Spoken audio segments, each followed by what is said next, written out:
banting tulangnya jauh ya, lebih berat ya, karena mendirikan perusahaan di mana tingkat resikonya itu tinggi ya, resiko untuk tidak laku. Kalau YouTuber dengan subscriber ya, share sama liker yang jumlahnya jutaan itu milik itu, kalau satu subscribernya dihargai Rp1 per hari, dia misalnya 6 juta pengikutnya, udah per hari 6 juta, itu kalau Rp1, padahal kan iklan satu harinya tidak Rp1 itu per orang, Rp1 aja udah 6 juta, kali 30, 60 ya. Itu ya, jadi dugaannya malah bisa 1 juta kalau 32 miliar per bulan. Kalau Rp100, nah ini mulai meningkat lagi ya. Nah, nanti bisa dicek jumlah followernya ya, dari deretan Crazy Rich Indonesia itu ya. Di antaranya ya tadi, kemudian kita Misari dan lain sebagainya. Kerjanya sederhana tanpa risiko. Kalau nggak laku pun nggak rugi. Iya kan, itu digital ya. Itu digital. Ya, ini ilustrasi awal ya. Oke, kalau gitu sekarang kita buka apakah betul yang kita bicarakan tadi berkaitan ya, terutama yang kaitan dengan risk and return. Maka saya sharekan. Ya, ini materinya. Nanti kita bisa membandingkan betapa repotnya ya berbisnis, mengelola perusahaan, di mana selalu dalam ancaman resiko. Kalau kita kepingin untung dikit, untung besar, resikonya besar gitu ya. Kalau kita penghindar resiko, pendapatannya kecil, sehingga untuk menjadi crazy rich sangat repot ya, seperti mimpi ya. Apakah bisa dilihat ini chapter 5 ini? Siapa? Udah ya. Bisa dok. Dan ini jadi di awal-awal materi ini mudah di awal-awal ya. Nah, nanti di penghujung agak sulit karena kita berkaitan dengan rumus-rumus yang kompleks terkait dengan portofolio. Dengan portofolio ya. Istilah portofolio ini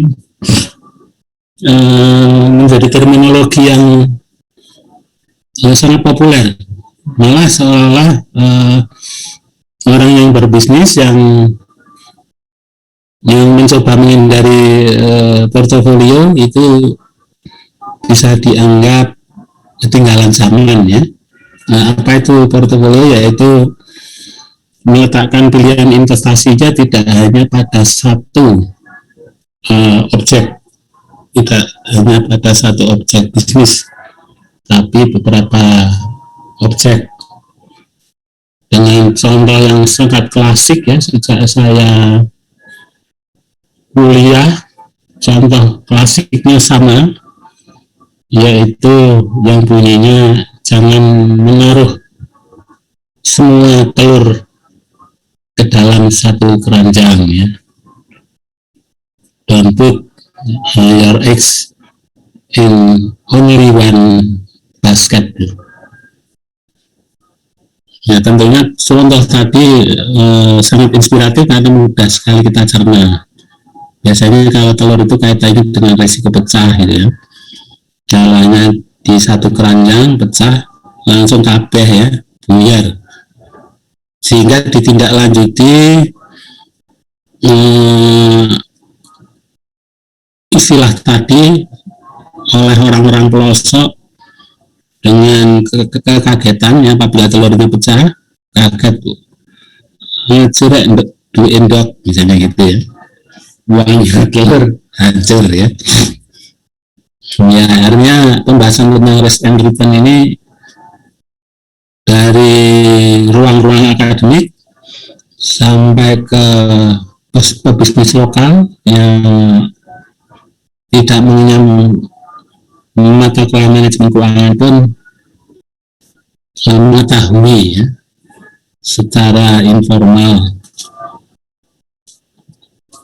Ya ini ya, dua variabel ya, risk and return. Kalau misalnya risk itu variabel X, return itu Y, maka korelasinya positif ya. Jika risikonya semakin tinggi, returnnya tinggi gitu ya. Nah, oleh pakar keuangan, korelasi tadi dicoba untuk dipatahkan ya, korelasi positif, yaitu ketemu di solusi portofolio tadi. Jadi portofolio tadi itu mencoba mematahkan sedikit agar kita mendapatkan return yang tinggi, dengan resiko yang agak rendah dikit gitu ya. Artinya mencoba dipatahkan itu. Nah, perlu resikonya serendah-rendahnya, returnnya setinggi-tingginya. Saya belum berhasil sampai ke minimal itu ya, tapi bergeser 10%, 20% itu sudah luar biasa. Ini kita lewati aja. Ya biasa ini ya, definisi kita lewati. Yang ini maksudnya rincian ini, nanti langsung saja ke definisi variabel operasional. Ini lebih mudah mengaitkan definisi dengan variabel operasional. Jadi variabel operasionalnya langsung diwarna-warna ini. Jadi telaten ya. Manhon ini ya. Jadi return itu didefinisikan sebagai yang tanda merah itu income receive, jadi pendapatan yang diterima. Nah, pendapatan yang diterima itu sama dengan D-nya merah itu berarti income receive. Kemudian P itu yang hijau, change in market price. Kemudian P yang biru, beginning market price. Kalau variabelnya seperti ini artinya kita menggunakan landasan teori tentang valuation ya, securities, yaitu yang terkait dengan khusus kasus ini saham. D-nya diambilkan dari dividen ya. Jadi kalau kita punya lembar saham PT-1 itu artinya lembar saham di 1 tahun sebelumnya. Kemudian DT setelah 1 tahun kita memperoleh dividen berapa, ditambah extra income-nya selisih harga, belinya 1.000 misalnya ya di awal, laku 2.000 atau laku 1.500 tergantung ya, bisa positif bisa negatif. Kalau PT-nya lebih tinggi dari PT minus 1-nya ya berarti, kalau lebih rendah rugi, khusus selisihnya. Nah, itu nanti ditambah DT, itulah return. Jadi sederhana ya. Silakan apabila ada pertanyaan yang terkait dengan rumus ini, silakan. Walaupun rumus seperti ini kita bisa ngulik menjadi beberapa kejadian ini.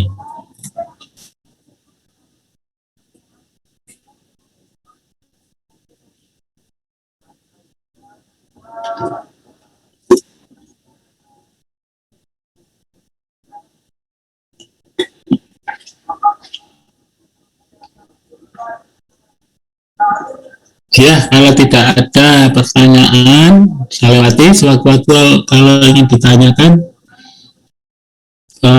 nggak usah segan-segan ya. Do not hesitate to ask a question. Jangan ragu untuk bertanya. Ya. Jangan ragu, karena di kelas ini customer adalah raja, jadi mahasiswa adalah raja. Jadi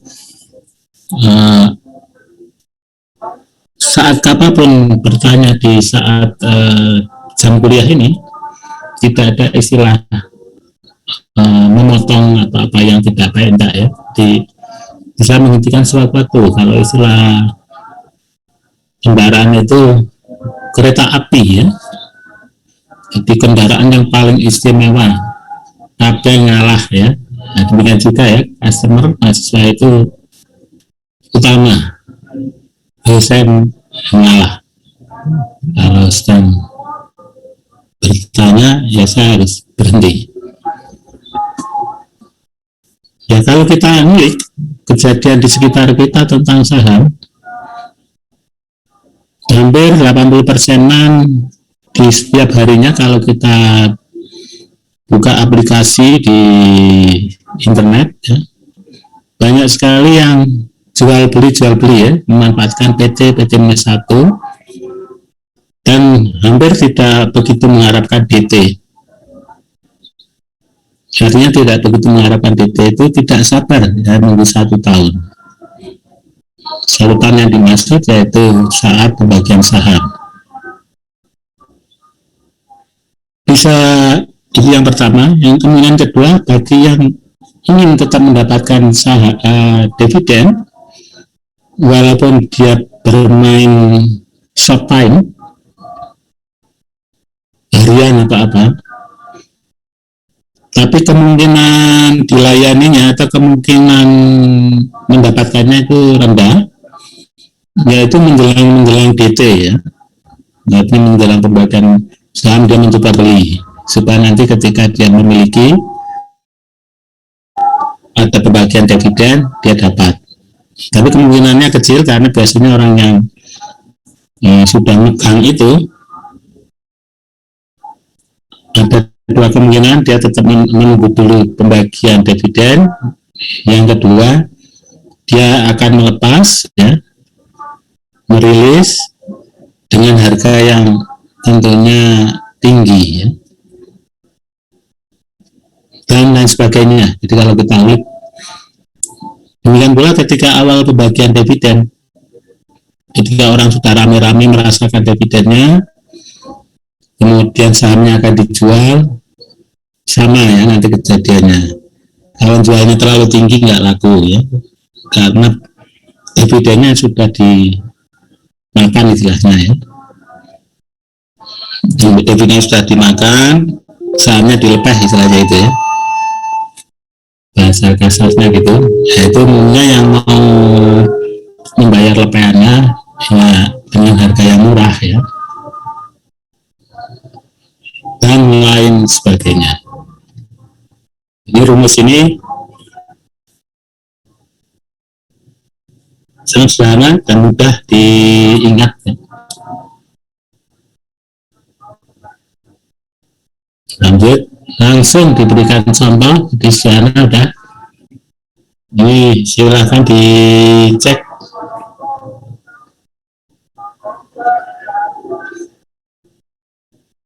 Di contoh ini sebenarnya contoh yang berisi cerita ya, kejadian ya. Jadi kejadiannya itu seseorang apa namanya membeli sahamnya harganya $10. Katakanlah membelinya tanggal 1 Januari misalnya gitu ya.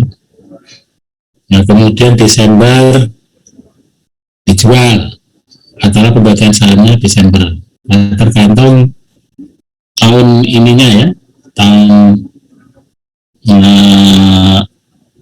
rapat umum pemegang sahamnya biasanya bulan, apakah menggunakan bulan yang sama dengan SPT ya, Maret atau apa ya, supaya seiring ya dengan pajak biasanya. Intinya 1 tahun yang lalu. Jadi dividen ini ingat ya, kejadiannya bukan di 1 tahun yang lalu, tapi setelah kita nge-hold, kita nge-keep ya saham itu selama 1 tahun, jadi betah ya. Harganya 10. Nah, ketika dijual harganya ini hampir sama dengan kejadian yang saya sebut tadi ya. Karena saham itu sudah dirasakan manisnya, $1 kan sudah dipek ya, kemudian dijual biasanya kan jatuh 9,5. Tapi ternyata walaupun jatuh masih tertolong oleh dividennya, buktinya masih positif returnnya.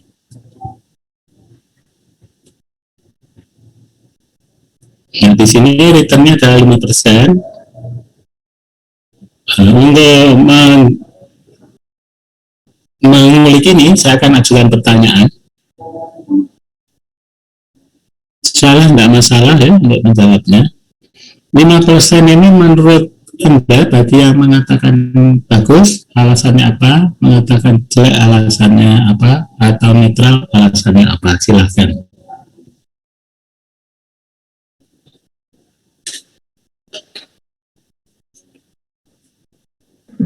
Jadi seperti apa? Ya, monggo. Menurut saya jelek Pak, karena ada penurunan harga saham dari $10 ke 9,5.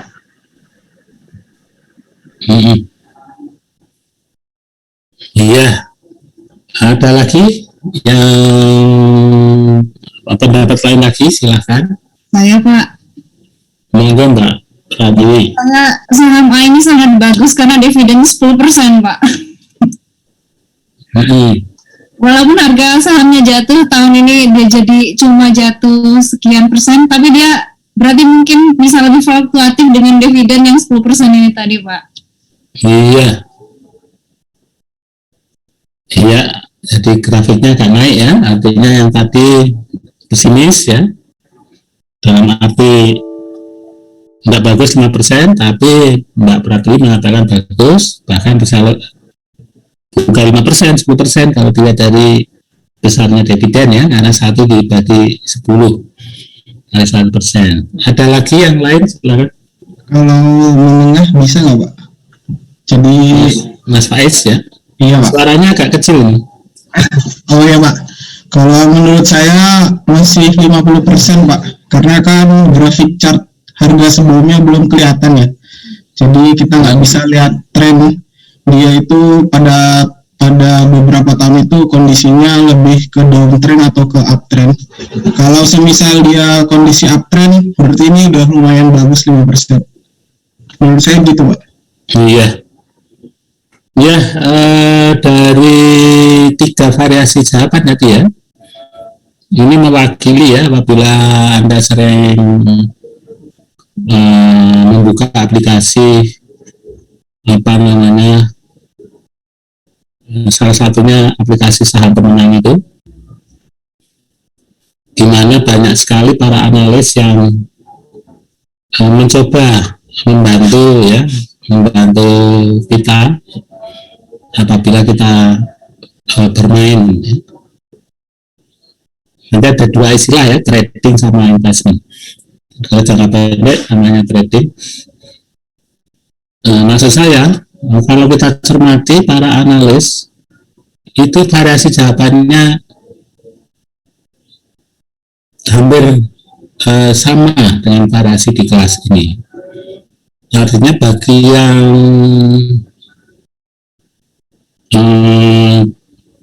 tidak memiliki keteguhan bisa terombang-ambing. Analis ini mengatakan positif, analis ini dan sebagainya. Nah, kesimpulannya apa yang ingin saya katakan, bahwa semua jawaban dari Anda tadi benar ya. Artinya yang mengatakan rugi tadi benar, karena kalau dicocokkan dengan analis nanti pasti akan ada analis yang mengarah ke situ. yang mengatakan untung sudah ada lagi ya, dan sebagainya. Nah, nanti kira-kira ya variasi jawaban itu akan selalu ada dasar argumennya. Itulah yang bisa membuat bingung para pemain ya. Ada lagi yang nggak menggubris analis, tapi menggubrisnya ke pemain di luar Indonesia ada. Jadi ada alasannya karena yang pemodal kuat dan sebagainya, yang mengendalikan angin atau arah prospek saham. Ya itu, jadi betul semua ya dari segi pendapat. Dari segi pendapat terus semua, karena itu kita geser ya. Jadi kita biarkan tanpa penilaian positif negatifnya dulu, maksudnya bagus apa enggaknya, sesuai dengan yang ada di slide ini, dibiarkan angka 5% tanpa ada keterangan bagus atau tidak ya. Ya keterangan bagus tidaknya tadi karena ya hampir semuanya bisa masuk akal ya. Itu tadi definisi return, sekarang definisi risiko. Ini juga ada warna-warnanya. Ini definisi resikonya. Yang warna hitam. Jadi resiko itu variabilitas dari return, income receive tadi ya. From dari sesuatu yang kita harapkan.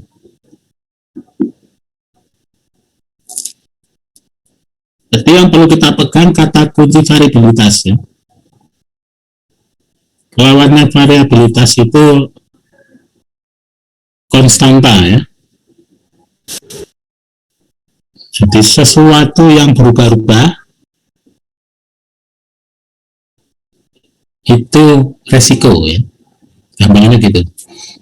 Berubah-ubah terhadap apa? Terhadap konstanta. Konstantanya apa? Yaitu return yang diharapkan, expected. Nah, artinya kalau kita mengharapkan 5%, tadi Mas Faiz bagus sekali ilustrasinya, yaitu kalau ada data-datanya banyak ya, kemudian kita bisa hitung trennya macam-macam, yaitu ya itulah betul ya, artinya kalau kita mengharapkan 5%, ternyata pernah terjadi emiten tersebut, perusahaan tersebut untungnya hanya 2% misalnya gitu ya. Maka kita mengharapkannya 2%. Pernah terjadi juga 10%. Pernah terjadi juga 6%. Nah, kalau kejadian-kejadian itu tidak pernah sama nilainya, tidak pernah sama dengan nilainya siapa, yaitu nilai harapan kita, maka kita katakan saham itu beresiko. Sederhana definisinya hanya itu saja.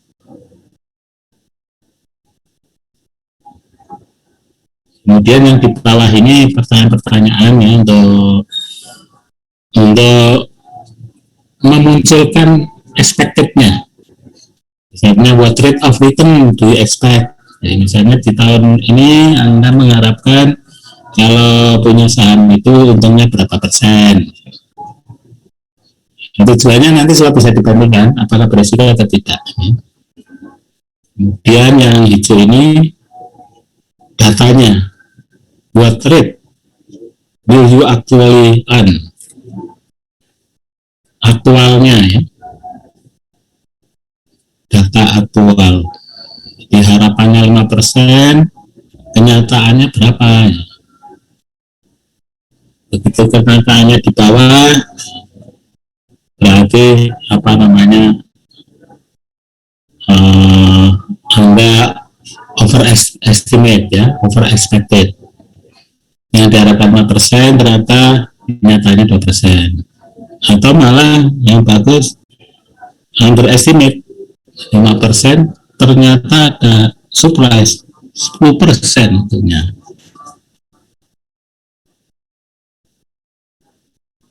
Nah, yang biru ini problema. Apakah masalah bagi kita ya? Jika ini namanya ya, Bank Sini, sahamnya nilainya tertentu. Jadi saham yang kita miliki itu nilai tertentu apakah bermasalah? Ya ini kemudian kita jabarkan. Dari definisi verbal, kemudian jadi definisi operasional, habis itu definisi formula, rumus. Ini rumusnya. Jadi rumusnya masih memuat variabel return ya, karena tadi kan variability of return, ya kan? Nah ini rumusnya. Untuk bisa mengetahui ada nilai harapannya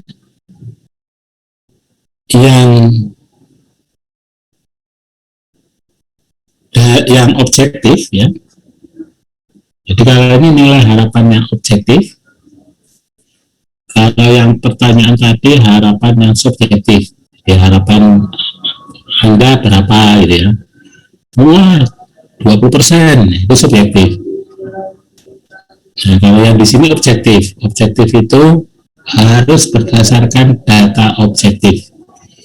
Data objektifnya yaitu sebaran ya, sebaran return yang pernah terjadi dari I sama dengan 1 sampai N. Kalau data yang kita miliki hanya 5, ya maka ada kejadian data returnnya 5.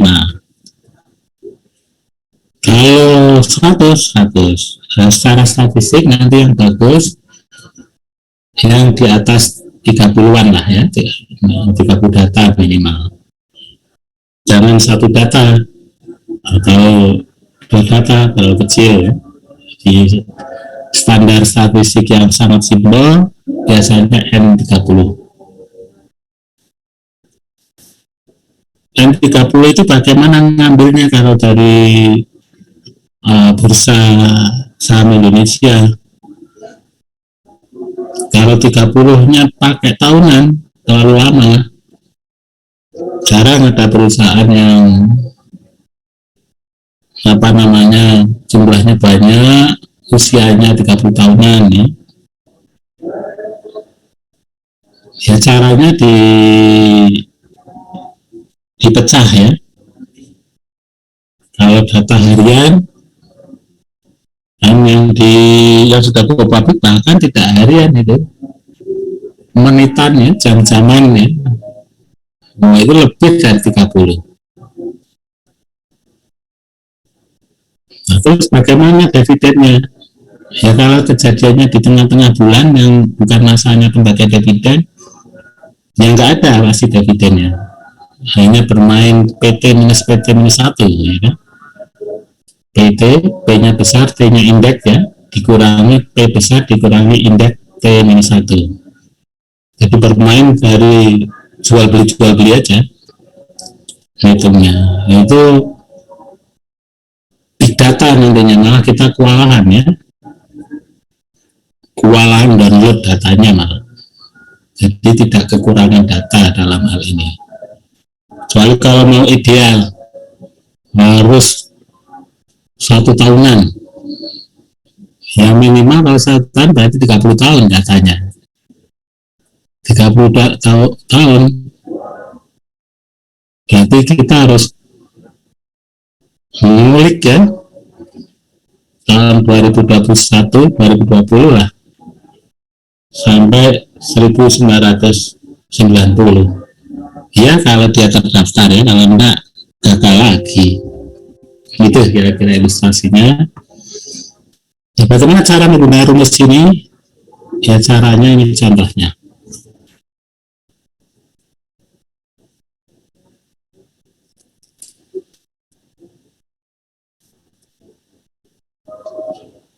Jadi contoh ini contoh yang sudah sudah 75% matang ya.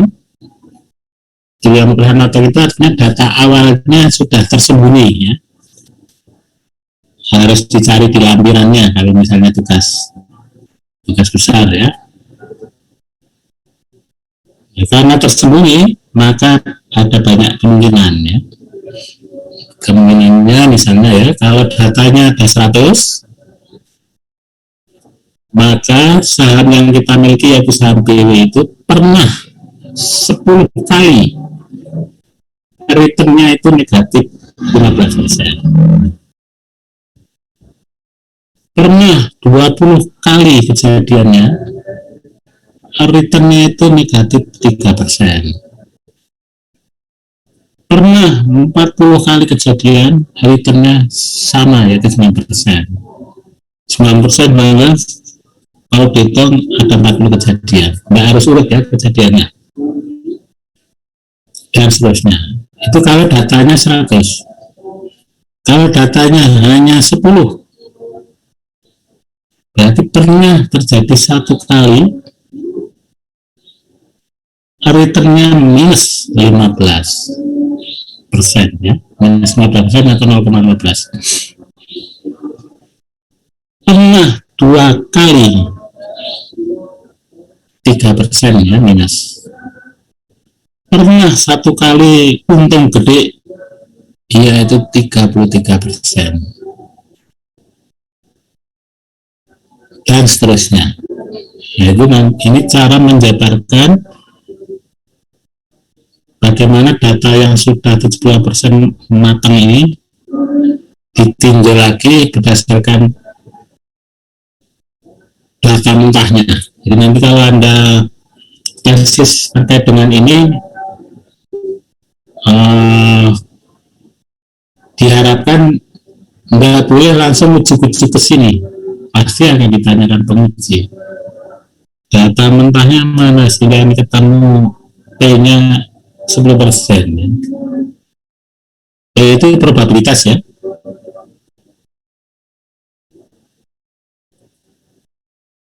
Jadi probabilitas kalau data 100 ini artinya kalau 10% artinya ada 10 kejadian di antara 100 itu memiliki nilai return minus 15%. Kalau kejadiannya 10 berarti 1. Ya, silakan sampai di sini. Mungkin ada yang ingin ditanyakan ya sebelum kita melangkah ke kolom yang terakhir, yaitu RI kali PI.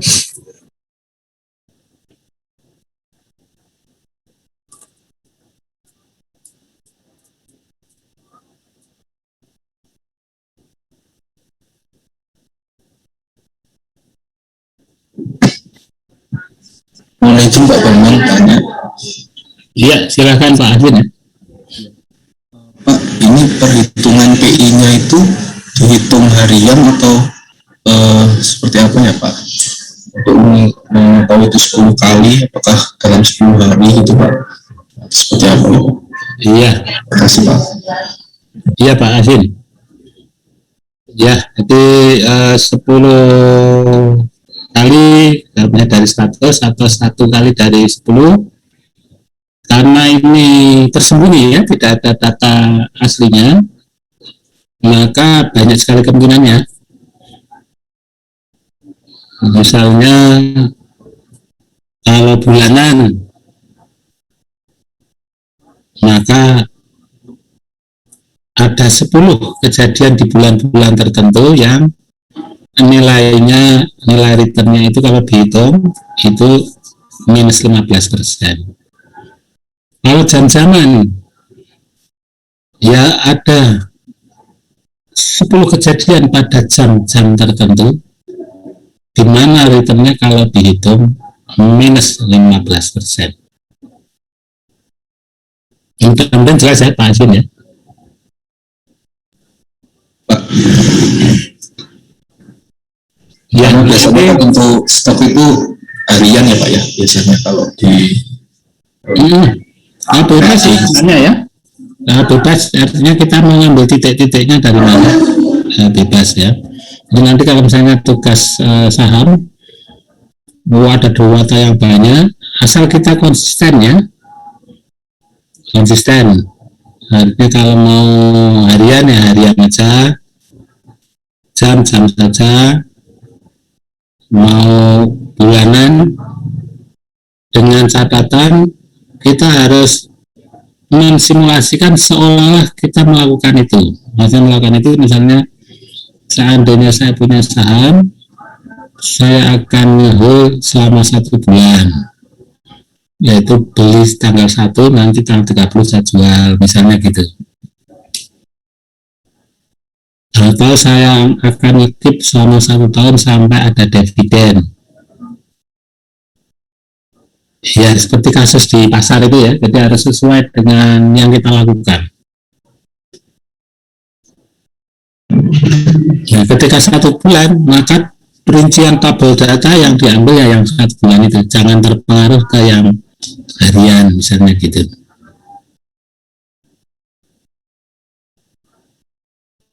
Nah, bagaimana kalau yang kita lakukan itu bervariasi, kadang jam-jaman, kadang boleh, asal mau berpusing ria ya, boleh. Berpusing rianya nanti ketika mau menstandarkan nilai resikonya. Jadi ketika bulanan, nilai resikonya satuannya ya bulanan. Artinya nanti kalau distandarkan dalam 1 tahun, yang bulanan harus dijadikan tahunan ya, kali 12. Kalau yang jam dijadikan tahunan misalnya gitu ya. Kalau mau dijadikan tahunan, tergantung ya. Kalau mau dijadikan bulanan ya semua harus bulanan. Jadi ketika kita ngambil jam-jaman atau detikan atau menitan, jadikan bulanan, karena keuntungan detikan kan nanti dijadikan itu. Ya kira-kira begitu ya Pak Aswin. Terima kasih Pak. Ya, berikutnya kolom terakhir ini sebenarnya menyesuaikan supaya nanti bisa dihitung aja ya. R kali P, yaitu ini kan sigma kali P, sehingga nanti bisa langsung ketemu R bar-nya. Jadi di sini jawabannya adalah 9%. Beda sekali dengan yang tadi di ilustrasi awal ya, yang sempat dijawab oleh Mas Faiz kalau nggak salah, kalau datanya banyak apa ya. Nah, kalau ini kan hanya satu data ini, satu data artinya R-nya R yang masih 1, padahal ini R-nya ini ya, R-nya tadi banyak, bisa 100, bisa 10. Nah, kalau sudah dalam bentuk P, di sini R-nya 1, 2, 3, 4, 5. Artinya dijumlahkan ini ada 5 data.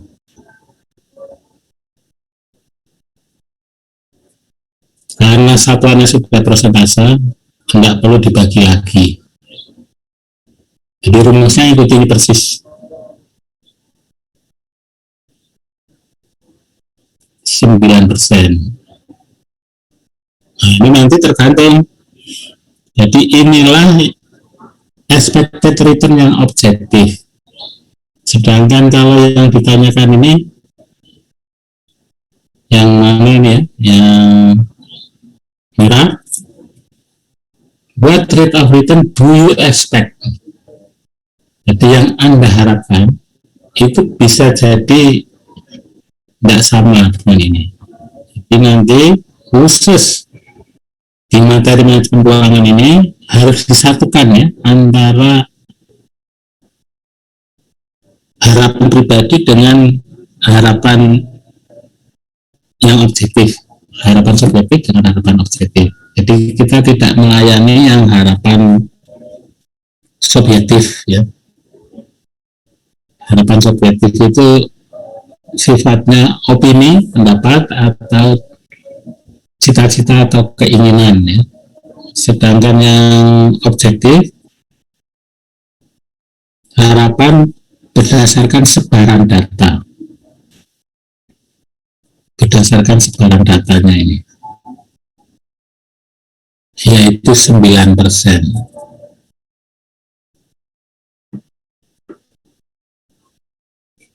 Jadi 9% ini ya. Nah, terus risikonya bagaimana kalau 9% kok dikatakan ada risiko ini ya. Yang risikonya definisinya tadi, ada variabilitas enggak terhadap expected? Terjawab.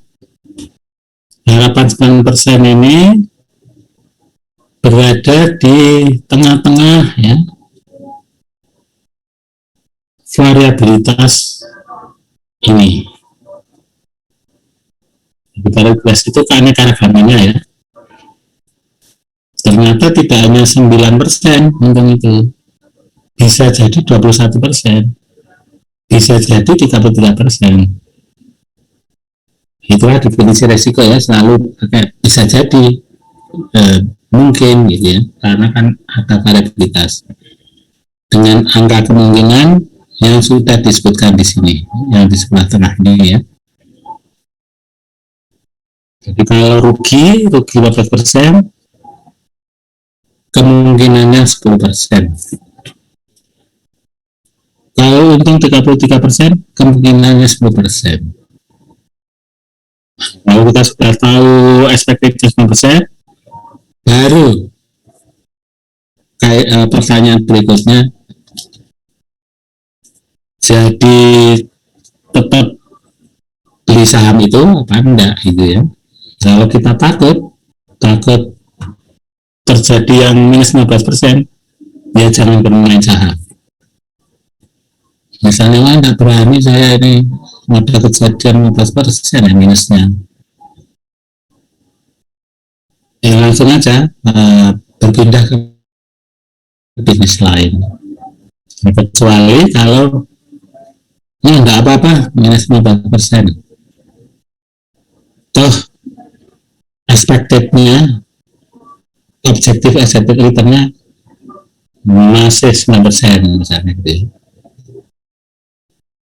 Nah, syukur-syukur nanti yang terjadi adalah 33% ketika kita beli saham itu ya. Karena kaitannya dengan berani atau tidak tadi, maka nanti orang-orang yang bermain saham itu atau perusahaan, lembaga ya. Jadi nanti kalau lembaga biasanya diwakili oleh decision maker-nya ya, yang berkaitan dengan keuangan dipengaruhi oleh arahan dari direktur utamanya juga dipengaruhi oleh target dari dewan komisaris dan lain sebagainya. Kalau sendirian bermain personal enak ya. Paling kalau bagi yang sudah berkeluarga, kalau pas rugi ya diperoi atau dimarahi istrinya. Jadi ketika saya bermain personal,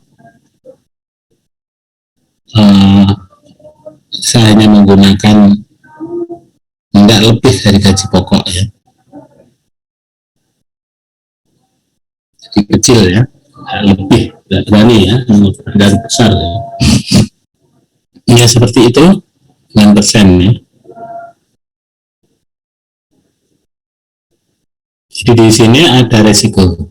Terus apakah ada bisnis yang datanya itu selalu sama? Misalnya 9% ada. Ya bank aja, tabungan di bank. Bunganya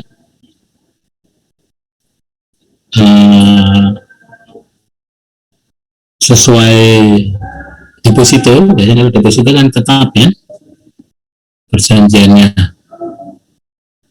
Jadi ketika akad kredit dari deposito kan tetap gitu. Begitu deposito 6 bulan ya return per bulannya sama terus gitu.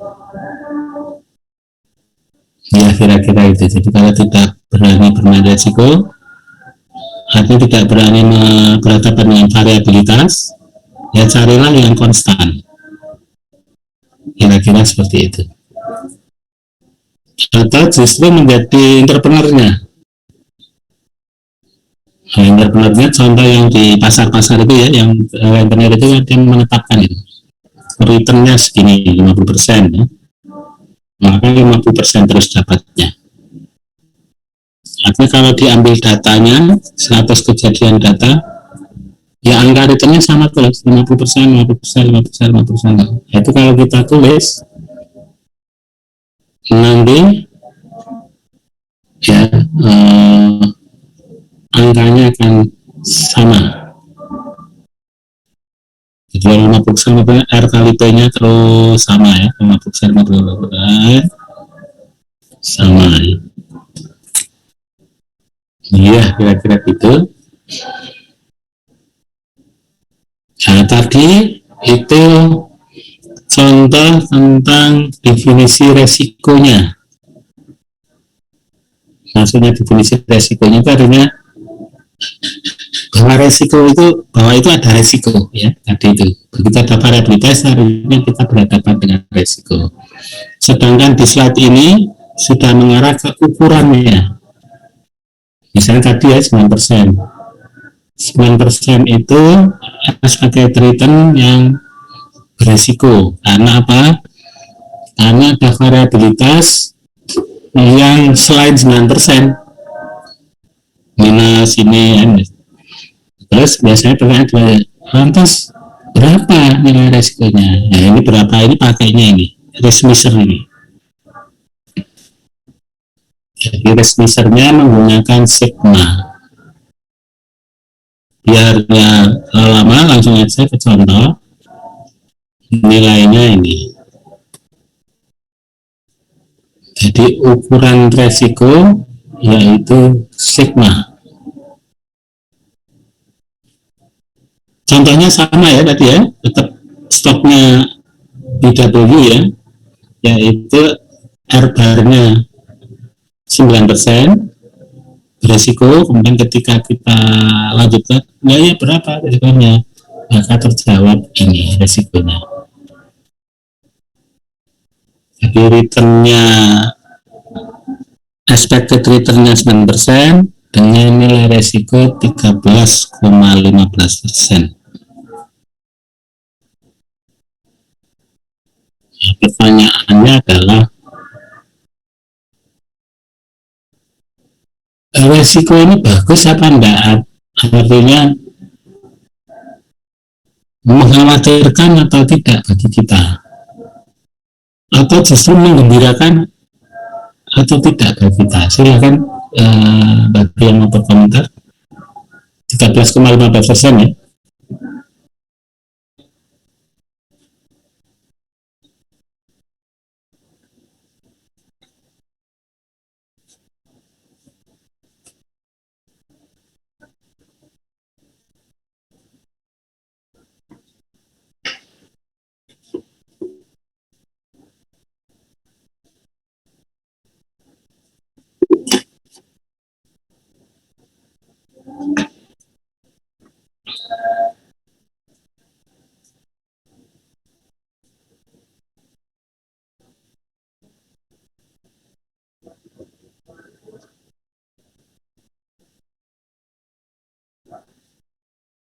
Ya, mudah-mudahan bisa dipahami. Kalau gitu langsung saya lanjutkan.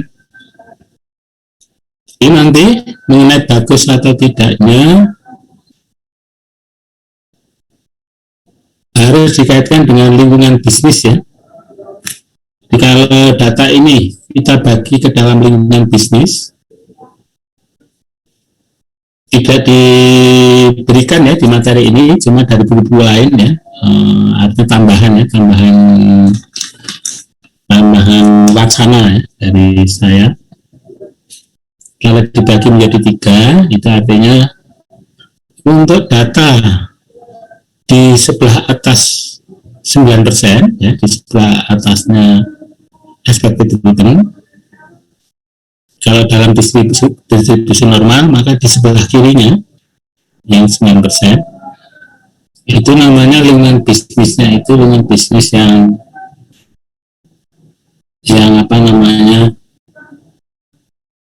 yang jelek ya dari sisi bisnis, misalnya resesi dan sebagainya itu ya. Misalnya kondisi ekonomi yang lagi sepi ya, lagi down, lagi tidak cerah, lagi mendung ya. Terus kalau yang 0,9 ini normal rata-rata ya. Kalau yang sebelah kanannya distribusi normal, kalau ini ditegakkan ya, dihorizontalkan, kalau ini vertikal berarti yang sebelah bawah itu lingkungan bisnisnya lagi ceria, lagi booming, lagi bagus ya, maka baru bisa menjawab tentang nilai 13,15% tadi. Artinya kalau kondisi ekonominya itu lagi jelek, 13,15% itu artinya nanti kalau dari 9% dikurangi dengan 13,15% jatuhnya negatif. Kalau jelek sekali tinggal ngalikannya 2, ininya kali 2 atau 2 sigma. Kalau kita pakai ukuran risiko 1 sigma, maka nilainya 13,15%.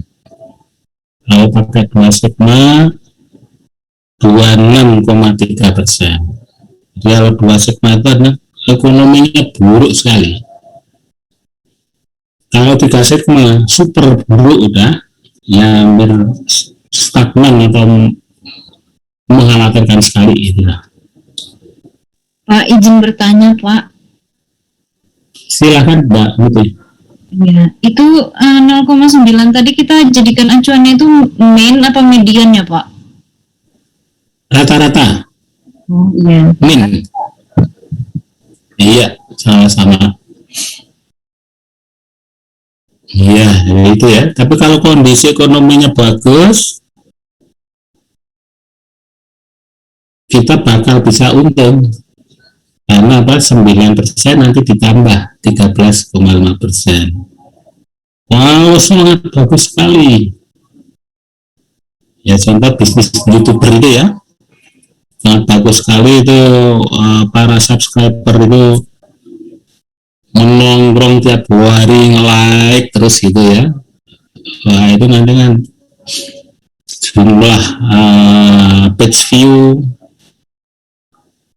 atau unique viewernya, aktual unique page view-nya bisa tinggi. Artinya satu orang nongkrongnya juga lama dan jumlahnya banyak ya, misalnya gitu ya. Langsung kan kalau 100 rupiah kali ya ada 3 juta viewer, 100 rupiahnya dihitung per detik misalnya itu ya, 1 detik langsung semuanya pada nonton semua, jumlahnya ada 10 juta follower kita, 10 juta rupiah, 10 juta follower kali 100 rupiah, jadi 10 kali 100 itu 1000 kali 10 juta ya.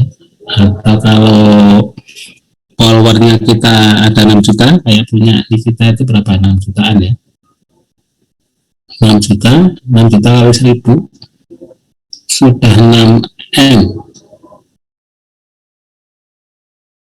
6M, hanya 1 detik.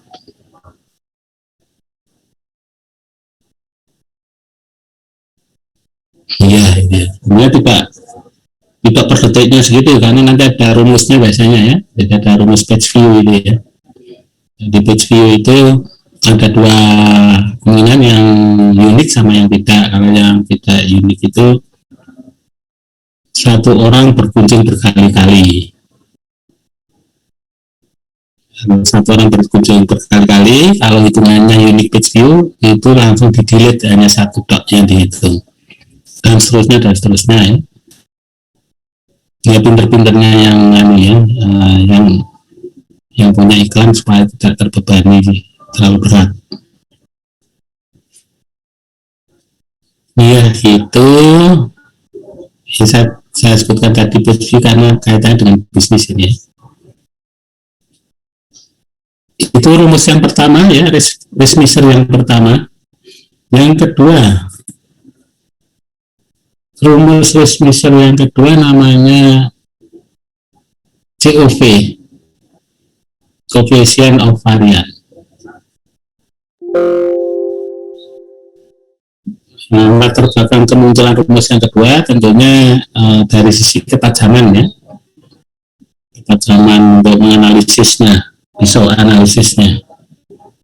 Jadi kalau yang tadi sifatnya lebih umum, yang definisi umum lagi gitu ya, jadi semakin tajam ini.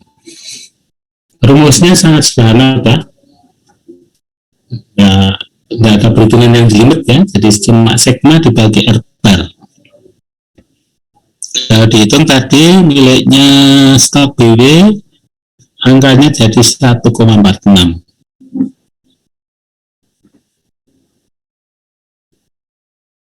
Kenapa kok bisa muncul rumus seperti ini?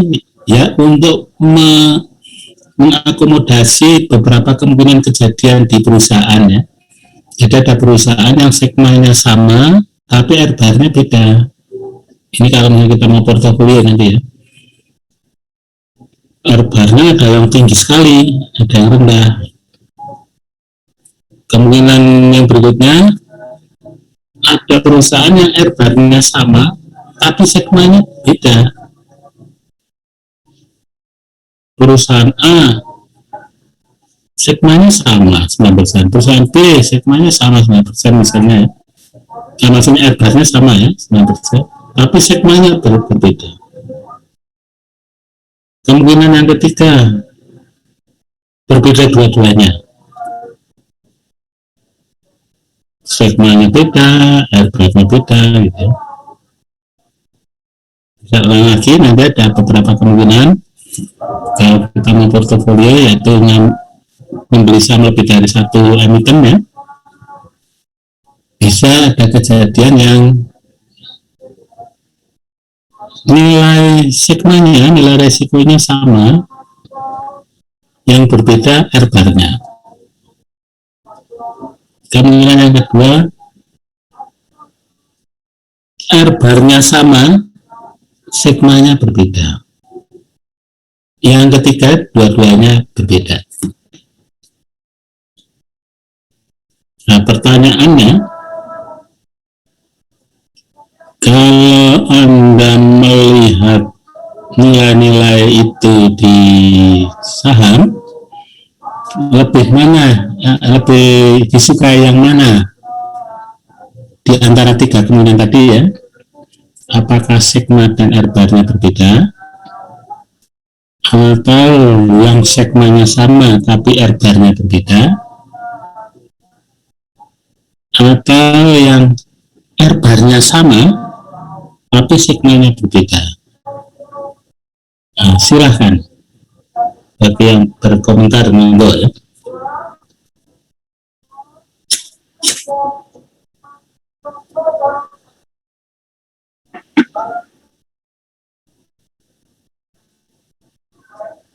Ini persiapan menuju portofolio nanti ya.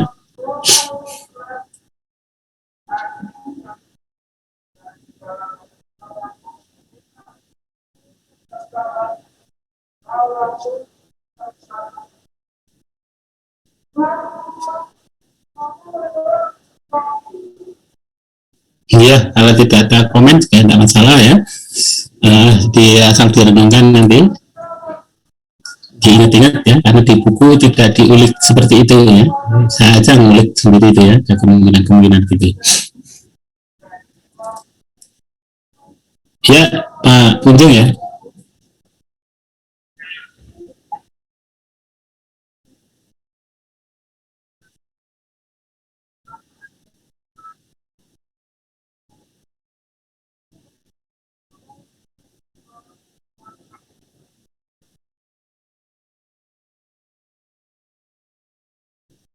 Iya, iya, saya jawab. Jadi untuk yang pertama itu memang bukan pertanyaan untuk saya ya. Saya ajukan ke Anda. Jadi mohon tidak dinirarkan ya, maksudnya tidak dicerminkan lagi, dipantulkan. Silakan dicari ya jawabannya ya. Karena nanti menjadi saya khawatir nanti akan dijadikan pertanyaan yang seragam ya, dibalikkan lagi, artinya kan artinya saya bertanya pada diri sendiri akhirnya jadinya ya, dan jawabannya dari saya. Justru yang saya inginkan jawaban dari Anda. Nah, kalau yang kedua baru kewajiban saya untuk menjawab. Gunanya CV yaitu ya untuk mengetahui nilai resikonya,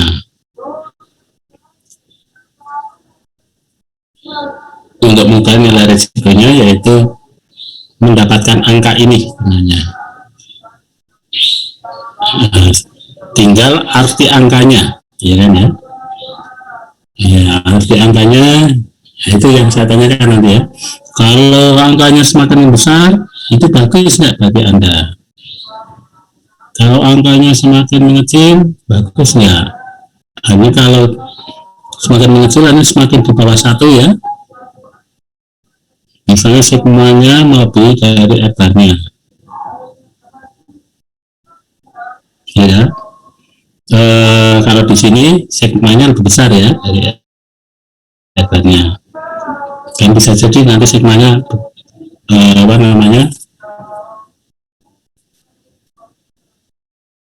ini kalau yang ini lebih besar ya. Kalau nanti lebih kecil, misalnya sigmanya itu 0,01,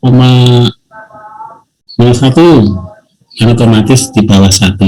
Tapi tidak akan pernah negatif karena pakainya harga mutlak ya.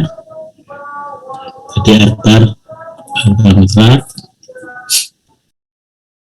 artinya dia dihitungnya yang positif ya. Sigma juga demikian, dihitungnya yang positif. Padahal sigma kan bisa negatif ya. Kalau yang sebelah kiri distribusi normalnya itu yang rata-rata kan negatif sebenarnya. Tandanya sebenarnya kan plus minus sigma ya. Itu nanti ya yang perlu dijawab ya. Kalau besar bagaimana? Nanti kunci jawabannya kembalilah ke tadi 3 bidang tadi ya. Jadi kalau kondisi ekonomi bagus, nilai CV yang semakin tinggi itu semakin bagus. Tapi jangan main-main, kalau kondisi ekonomi lagi memburuk, CV-nya tinggi, ambil misalnya gitu ya. Ambil ya, artinya modal sama hutang-hutangnya ambles sudah ya. Ya itu ya kemungkinan. Kalau contoh realnya ya misalnya kita baru borong tanah katalah ya di daerah ibu kota baru misalnya gitu. Ini misal aja, dimana hampir bisa dipastikan itu akan naik ya. Ternyata nggak jadi pindah ke situ gitu ya. Ambek mungkin gitu ya. Itu contohnya. Ya apapun, saya yakin di sepanjang perjalanan usia Anda sampai sekarang ini, saya yakin pernah mengalami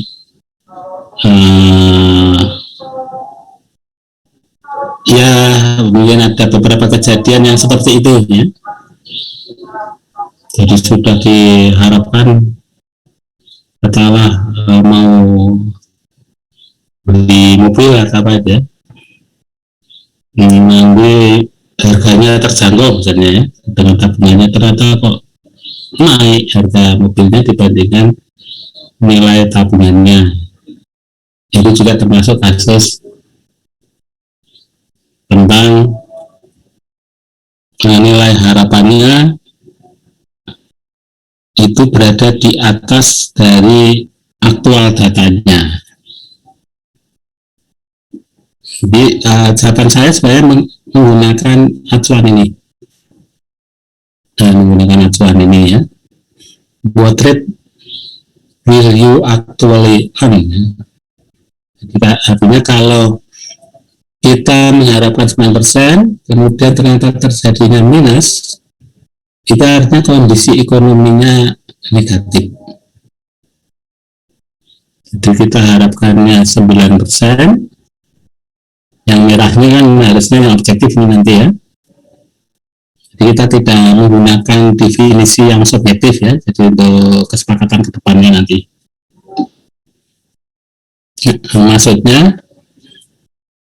Maksud dari kenapa kok yang subjektif dihapus? Karena yang namanya dasar teori ilmiah, yaitu dasarnya asumsinya adalah orang-orang yang berlaku yang akan bertindak di sini adalah orang-orang yang rasional ya. Jadi orang yang rasional itu artinya melakukan keputusannya berdasarkan data. Tapi kalau dia mengharapkan sesuatu, harapannya dihitung dari sebaran data masa lalunya ya. Jadi rasional. Kalau yang nggak rasional dilayani ya banyak nanti ya. Bisa jadi ekonomi buruk pun apa namanya, padahal harapannya itu rendah, yang nggak mau, saya tetap yang ini, apalagi pakai pokoknya gitu ya. Dan nanti yang dipakai perdebatan yaitu yang rate of return, expected rate of return yang objektif, karena nilainya sama yang objektif itu ya, mau dihitung oleh si A, si B. Jadi ini kalau mau dihitung oleh si A, si B pun nilainya sama 100%. Kalau yang subjektif nggak peduli dengan ini, nggak peduli data ini, bagi saya misalnya 10%. Nah itu kan nanti kan rame itu nanti bisa, kalau di sepak bola itu bisa tukaran ya.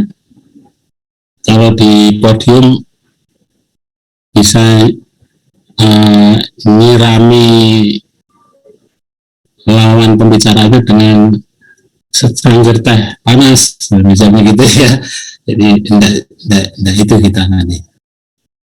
Ya, itu kenapa saya ulas panjang lebar, karena ini basic dulu. Begitu ini pemahaman kita udah clear, slide-slide berikutnya akan mudah. Nah ini ya, ini yang tadi saya sebutkan distribusi tadi. Jadi nanti di manajemen keuangan kita dihadapkan pada dua jenis distribusi ya. Distribusi teoritisnya continuous. Jadi continuous itu kenapa saya sebut teoritis? Karena menganggap bahwa semua titik-titik kejadian return itu ada, tidak terputus. Mau dicari yang 3, misalnya di sini apa ya, 5% atau 50% ini, minus 5% misalnya ya, minus 5% ada, minus 5,0001% ada ya, itu yang teoritis dianggapnya ada. terus tidak terputus. Sedangkan yang sebelah kiri discrete, inilah yang real. Kenapa yang real? Yaitu kalau kita mau mencari data di bursa saham, sebenarnya yang kita ketemukan yang discrete. Kalau nunggu yang kontinu itu terjadi, bisa jadi kita tidak akan pernah mendapatkan datanya. Seperti kita menginginkan data ukuran sepatu, katalah ukurannya 39,2 ini ya, soalnya bikin sendiri ya, jadi nggak akan pernah ada karena ukuran sepatu discrete yang dijual itu. Dengan pula kejadian return di saham itu sifatnya discrete, tidak kontinu. Kontinu ini teoritis. Nah, tapi nanti di dalam pengerjaannya bisa menggunakan pendekatan yang kontinu dari yang discrete ini. Jadi ciri-ciri discrete sama kontinu biasanya di rumusnya ya. Kalau yang discrete biasanya pakainya sigma yang masih ada sudut-sudutnya. Yang sama sudut ini. Ini ya, sudut. Kalau kontinu pakainya ini tidak discrete kan di sini ya, melengkung gini tuh ya. Tanda sigma. Ini nanti menggunakan integral diferensial. Jadi nanti terlalu jauh ke teoritisnya, dalam MMT kan diarahkannya nanti lebih cenderung ke praktisi. Jadi kita langsung menggunakan bahwa landasan teori statistiknya sudah verified, jadi tidak perlu dibahas terlalu jauh. Ya kecuali memang menyenangi itu silahkan ya, jadi bisa ini masih discrete ya. Bila yang kontinu itu tandanya udah sigma yang lengkung itu ya, sigma yang lengkung. Jadi kita menggunakan discrete nanti untuk mendekati yang kontinu. Ini hitungan standar deviasinya sudah ya, sudah ketemu tadi. Ini kontinu discrete. Jadi no, karena datanya memang ini data discrete. Ciri-ciri discrete itu yaitu ini. Misalnya kita tanya berapa kejadian minus 151 misalnya, tidak ada di sini. Di discrete-nya tidak ada ya. Jadi di sini dibulatkan seperti ini. Kalau dibikin grafiknya ya, grafiknya yang tadi itu ini. Ini tadi ya, 15%.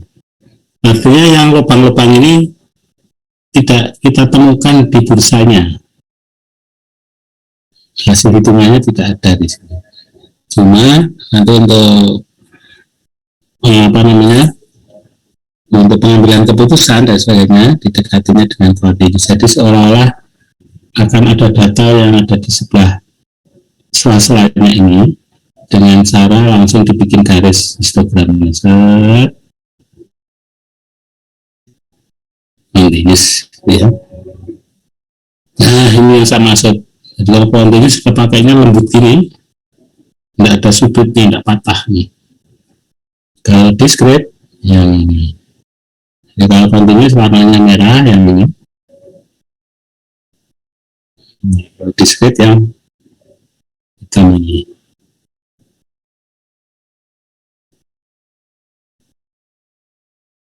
Kalau yang discrete N-nya terbatas. Kalau yang kontinus tak terhingga. Terhingga itu walaupun dari sini ke sini jumlah titiknya tak terhingga. Dari kiri ke kanan juga tak terhingga. Seperti kita menghitung titik panjang penggaris 5 meter, jumlah titiknya sama dengan panjang titiknya yang 1000 meter, yaitu sama-sama tidak terhingga ya. Itu keunikannya kontinus di situ ya. Mau 1 senti, mau 1 kilometer panjang garis, jumlah titiknya sama-sama tak terhingga.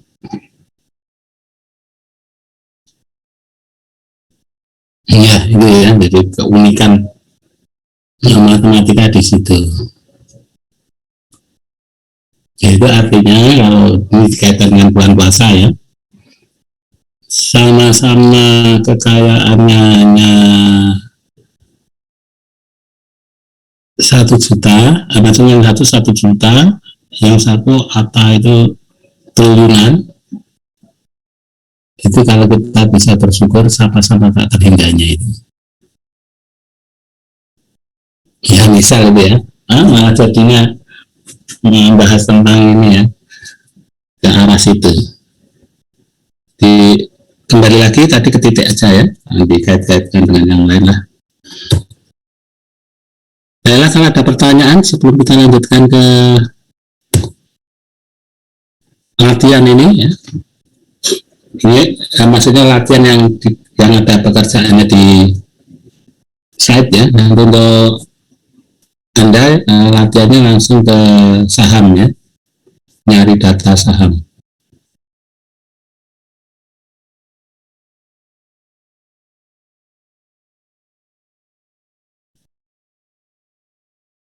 Ya, silakan.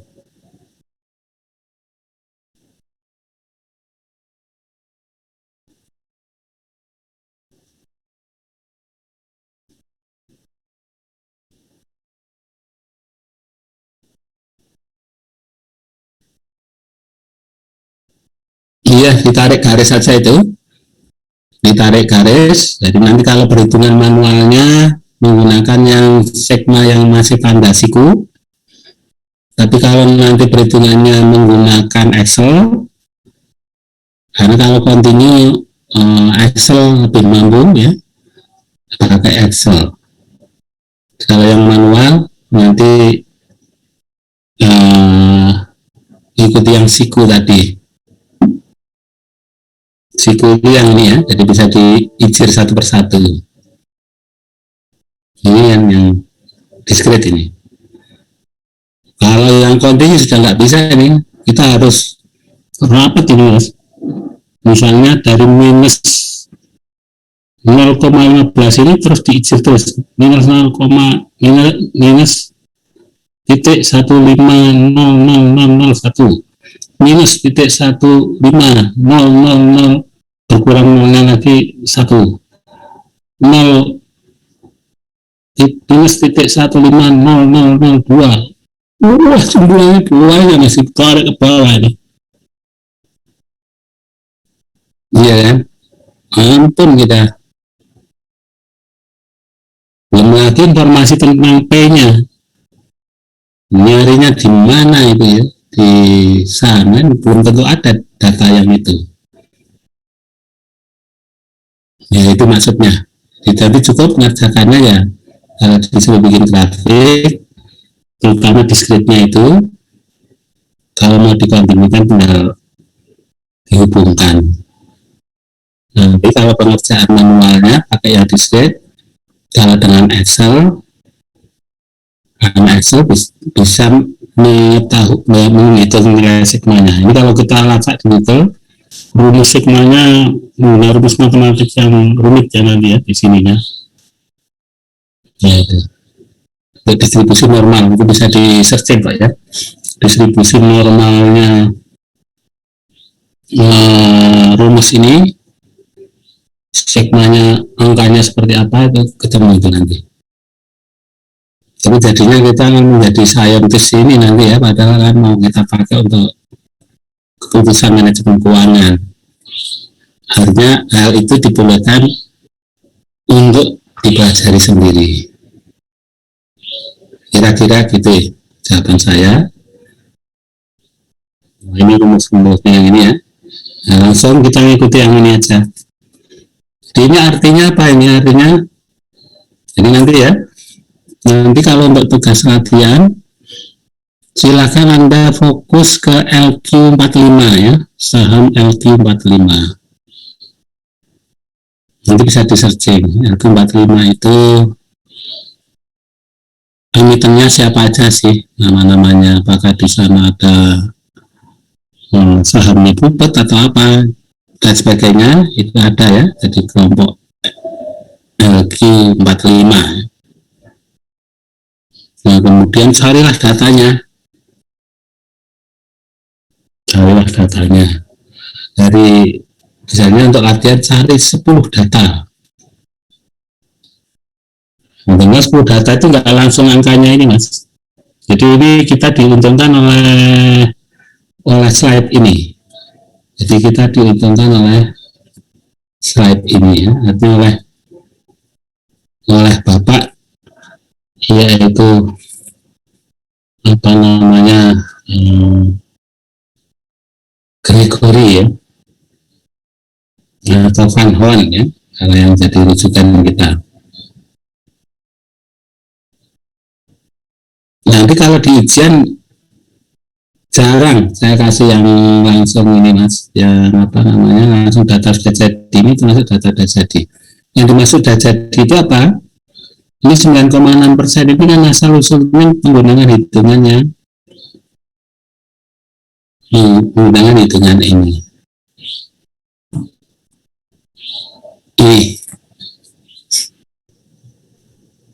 Jadi asal usulnya tadi data tadi itu ini. Harinya kita masuk ke bursa, ada tampilan data, itu dihitung dulu R-nya. Yang tertampil di data kan hanya kalau pas pembaikan saham, sahamnya berapa, harga, deretan harga ya, harga ketika jam segini kan ada semua itu harga sahamnya. Nah, itu baru terjadi ketika Anda misalkan pada jam tertentu Anda beli, berarti PT-1. Anda jual kapan? Misalnya besoknya Anda jual, berarti PT. Terus dapat DT enggak dapat, ya nol. Gitu aja. Jadi harus patuh terhadap kejadiannya. Ya seperti kasus rentenir kemarin kan langsung bulanan, berarti kan tidak patuh pada kejadiannya, harian aja ada uang nganggur ya kan, yang harus dicarikan pelanggannya. Nah, kalau pas kejadiannya dapat DT, masukkan terus gitu. Nah, itulah yang di cover di latihan ini. Jadi angka ini angka yang sudah jadi. Jadi harus hati-hati kalau nanti di ujian, angkanya biasanya bukan angka jadi, tapi tabel data harga saham ya sama dividennya. Pak, izin bertanya Pak. Ya silahkan. Itu R barnya kan di slide 15 itu kan RI per N kan Pak ya. Tapi kalau di tabel sebelumnya itu yang R bar itu didapat dari probabilitas dikali sama R ke I, itu saya bingung di sana Pak. Iya, bagus ya, ada yang ditanyakan. Jadi nanti di sini P, rumusnya P. Jadi rumusnya P itu sebenarnya sama dengan ini. Jadi nanti kalau mau dirubah ke rumus yang awal, itu yang ini ya rumus awal. Maka caranya yaitu yang ini ya. Jadi yang tadi kan tidak ada P-nya ya, yang ditanyakan kan tidak ada P-nya. Mana tadi yang tidak ada P-nya itu ya? Slide 15 Pak. Ya, ingat ya tidak ada P-nya. Tiba-tiba kok dapat P. Nah, yang tidak ada P-nya adanya N. Tapi kalau yang ada P-nya tidak ada N, itu artinya rumusnya yang slide 6 ya. Yang slide 6. Yang ini artinya khusus yang misalnya yang 10% ini artinya yang ini ya, R1 sebanyak misalnya 10 kali dibagi 10. Misalnya ada data minus 15, dicari ada data lagi minus 15, dicari ada data lagi minus 15, dan ternyata data yang minus 15 itu ada 10. Maka berapa P-nya?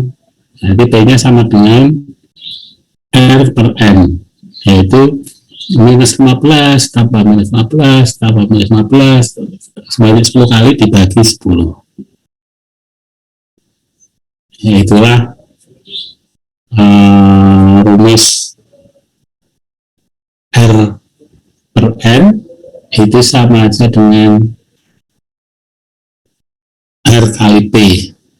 Nanti kalau dicari landasan barunya nanti probabilitas itu bisa didekati dengan frekuensi ya, artinya berapa kali kejadian yang sama ini. Nah, khususnya slide 15 tadi juga ini slide berapa tadi, yang ini ya, ini artinya nanti ya, artinya ini kalau kelas offline gampang ya mengerjakannya. Langsung aja ke contoh soal tadi ya supaya gampang. Jadi kalau mau menggunakan R per N caranya seperti ini. 9,6 ada berapa di sini? Kalau hanya satu, berarti nanti hitung segmennya 9,6 per 1. Ditambah, ada yang 2 nggak di sini? Nah, misalnya minus 15,4 ada berapa kejadian? Cuma satu kan ya, jadi tambah minus 15,4% per 1 lagi. Terus, kalau ini tidak ada yang lebih dari 1, maka semuanya kan per 1. Berarti rumus R bar-nya 9,6 ditambah ini, dibagi jumlah datanya. Ya, seperti itu.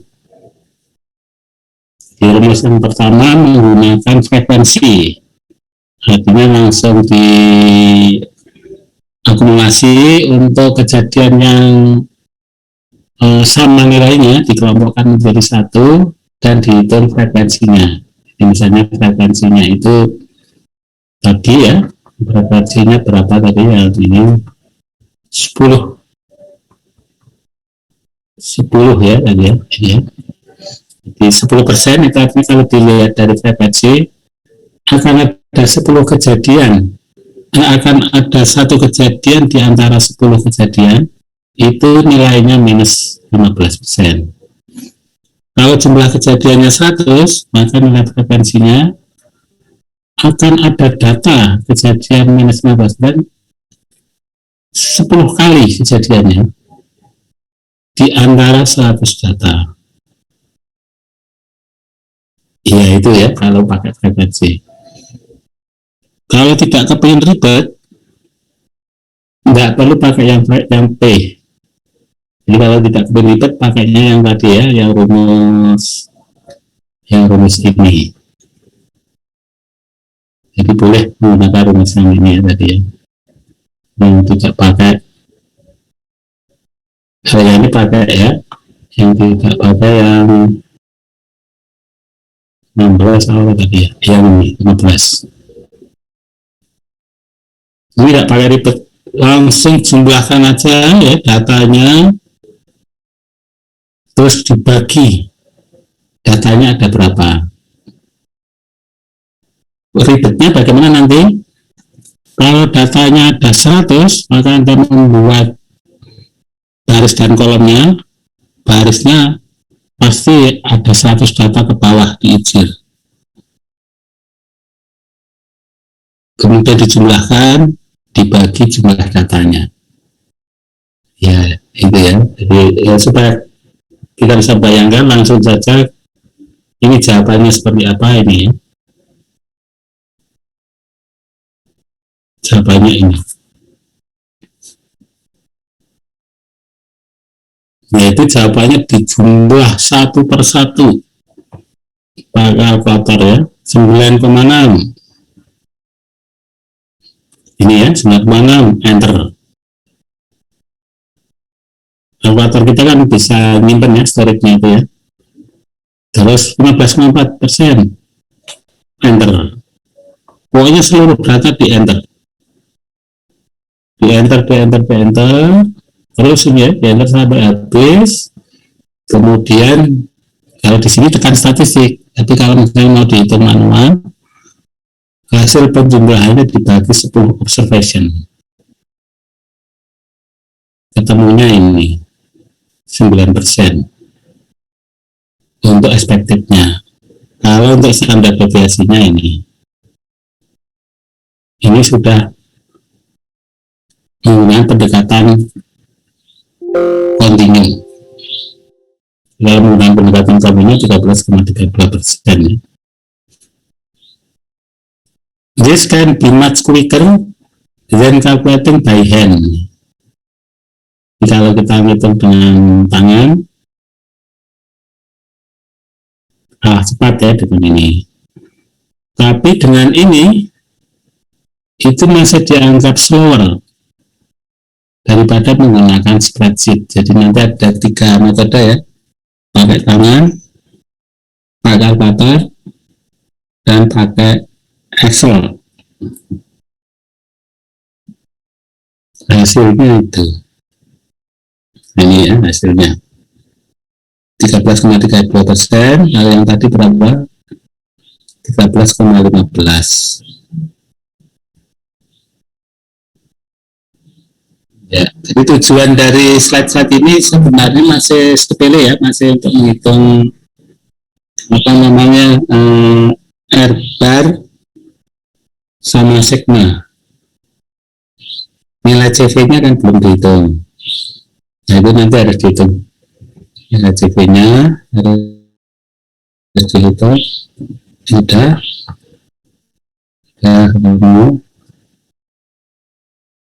Ini yang kita maksud tadi ya. Jadi yang kita maksudkan ini ringkasnya sebenarnya seperti ini. Jadi seseorang itu dianggap risk aversion, dianggap dia menghindari resiko ya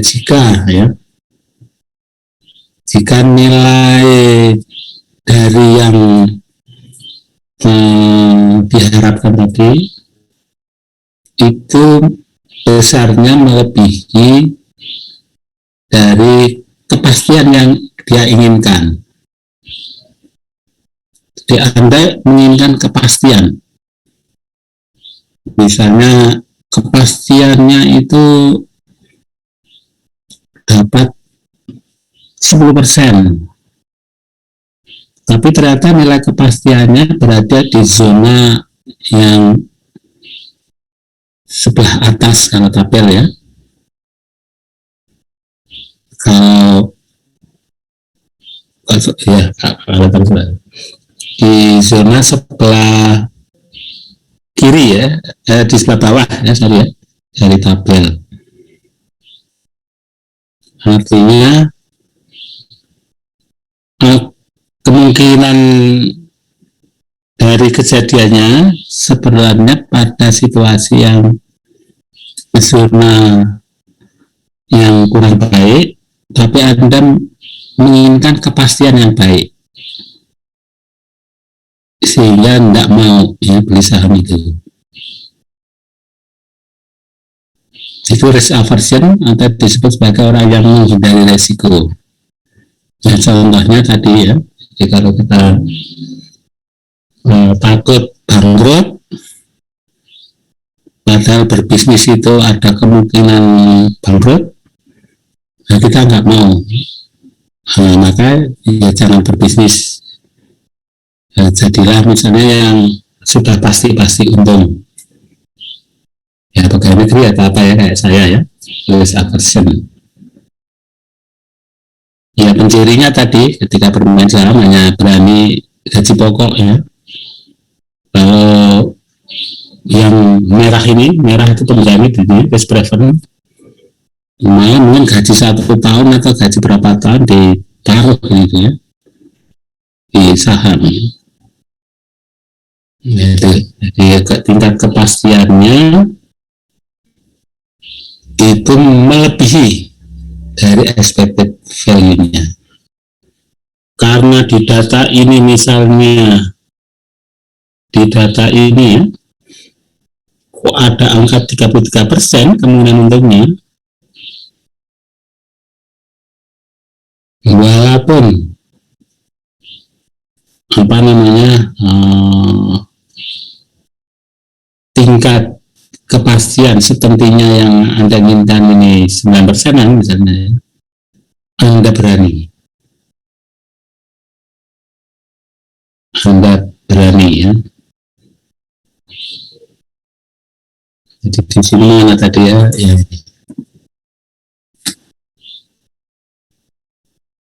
jadi 33% itu tadi akan menjadi sikap strategi ekuivalen.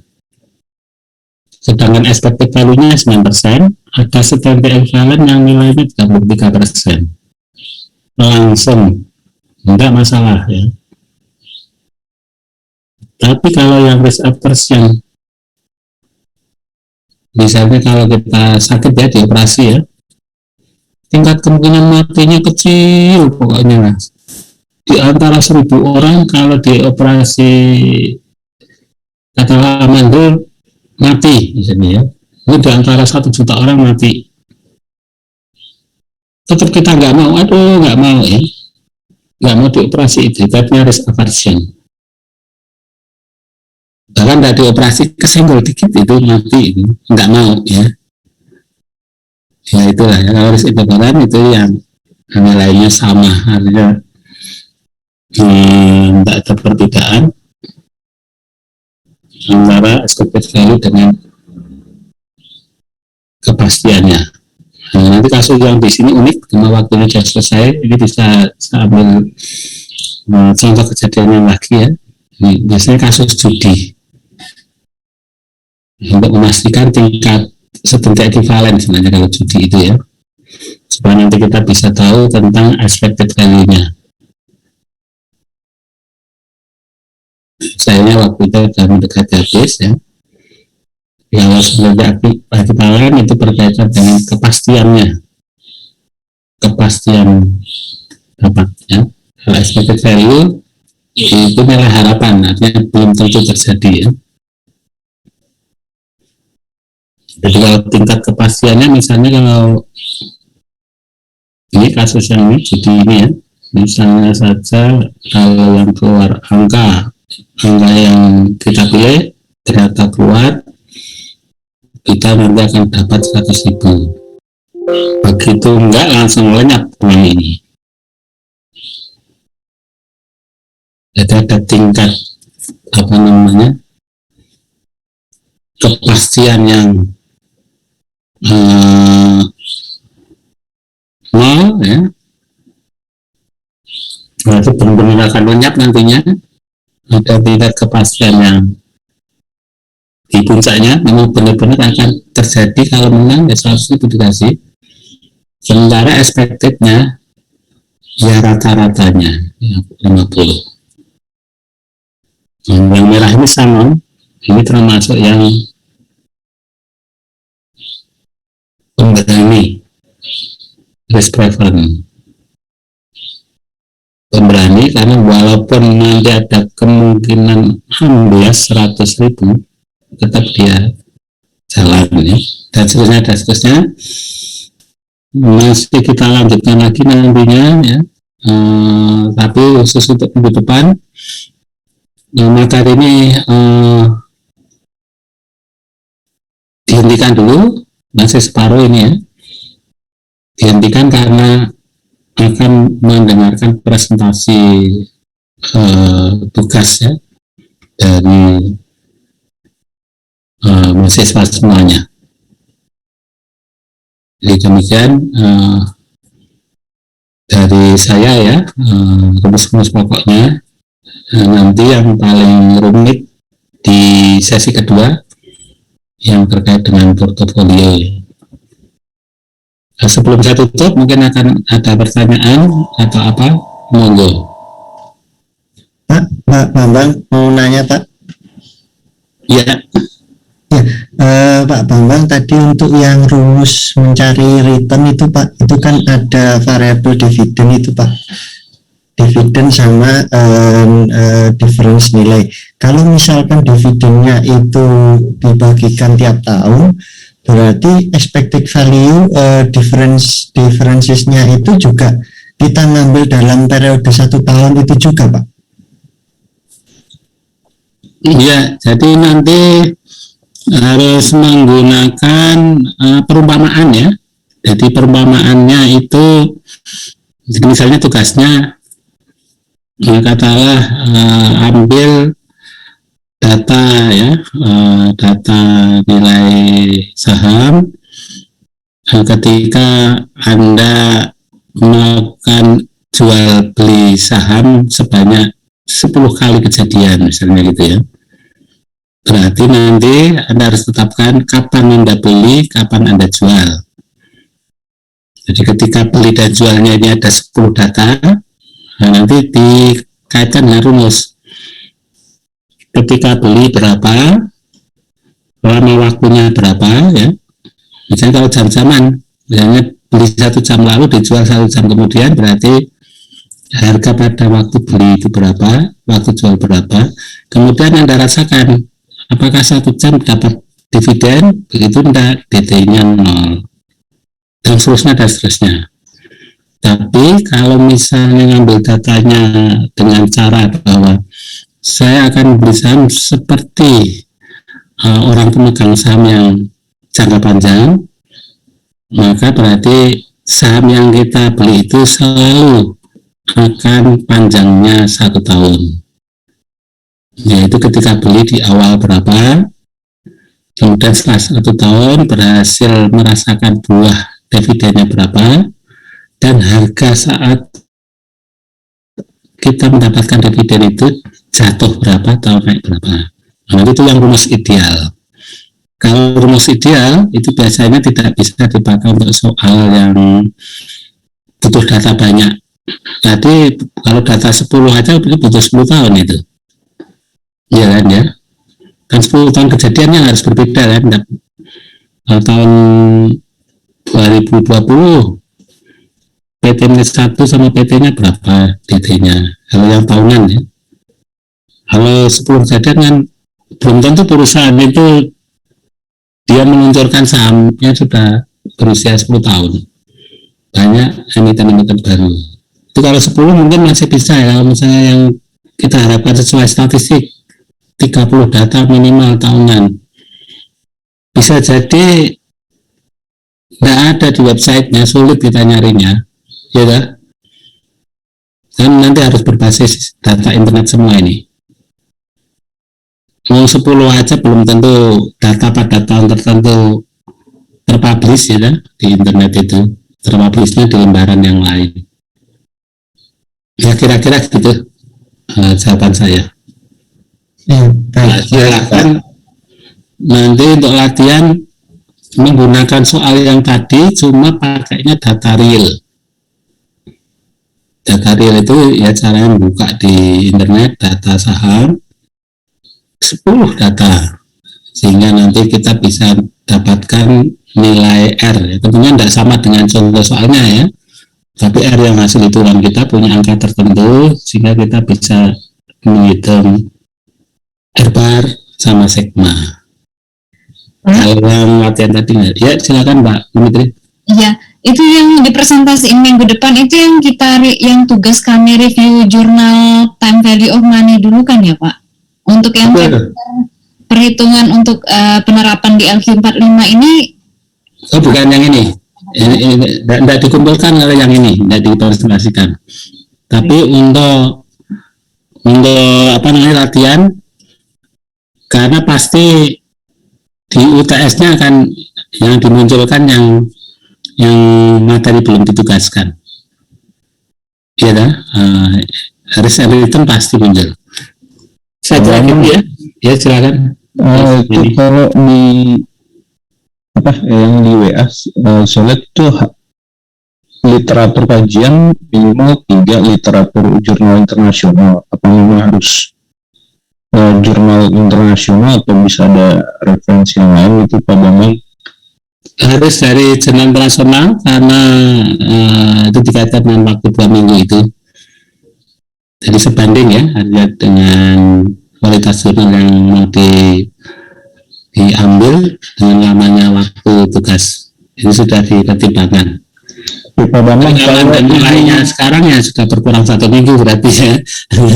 Iya. Kalau di situ kan diminta untuk implementasi Telogma di serta valuasi bond dan stok ya Pak di dalam perusahaan. Artinya itu apakah 3 literatur itu maksudnya bicara tentang perusahaan yang kita kaji atau kayak gimana ya Pak? Iya. Iya. Nah, ini kalau sudah ketemu jurnalnya pasti jurnal itu cara menulisnya pasti menggunakan data-data yang sudah diimplementasikan ya. Yang tidak mungkin ya data yang ditulis oleh penelitinya jurnal itu data ngawuran ya enggak. Mesti ada data dari perusahaan yang pernah mengimplementasikan itu. Iya kan? Otomatis kan itu. Apa? Kalau link referensi apa bisa apa namanya ada contoh-contoh itu Pak? Iya, yang ini yang termasuk effort yang saya nilai. Harinya semua ya bisa saja sih langsung kuota dikasih semua gitu ya. Tapi nanti nilai effortnya jadi ke saya. Kalau nilai effortnya itu 40%, berarti punya Anda tinggal 60 gitu ya. Iya kan? Jadi itu terasa effort. Ya. Tapi kalau dimulainya baru sekarang bukan salah saya ya, karena tugas sudah saya sharekan ke Mas Busro itu seminggu yang lalu. Saya melaluinya Mas Busro. Pak Bambang, kalau untuk paper gitu Pak, paper dari misalkan ada orang atau suatu lembaga gitu menulis paper itu bisa Pak dipakai Pak? Enggak bisa. Jadi harus jurnal internasional itu nanti ada penandanya, yaitu yang headernya international journal ya. Kemudian ada ISSN-nya jelas. Kemudian ada TOI gitu ya. Jadi ada karakteristik yang baku. Ini kalau kita dapatnya dari blog, di mana tidak ada nilai itu nanti akan berkurang karena ini effort yang dinilai. Nilai utamanya effort, nilai keduanya ya kemampuan bersahabat dengan Google Translate ya. Kemudian yang ketiga mengulas. Ya, karena kadang jurnal itu spesifik banget Pak penelitiannya. Kadang banyak istilah yang mungkin karena terlalu spesifik banget penelitiannya, kita pun juga itu jadi kayak bahasa asing gitu Pak. Iya, itu bagian dari effort memang seperti itu ya. Yang jelas jangan dibayang-bayangkan langsung do it ya. Karena kalau pakai pengandian nanti banyak sekali. Wah, begini belum. Jadi sekarang sudah banyak ya yang jadi publish kayak itu. Iya, selamat mengerjakan. Dengan catatan kalau mulainya sekarang ya bukan salah saya ya, karena udah 1 minggu yang lalu ya. Selamat malam semuanya ya. Sampai ketemu minggu yang datang. Malam Pak. Terima kasih Pak. Terima kasih Pak. Saya meeting ya. Ya Pak.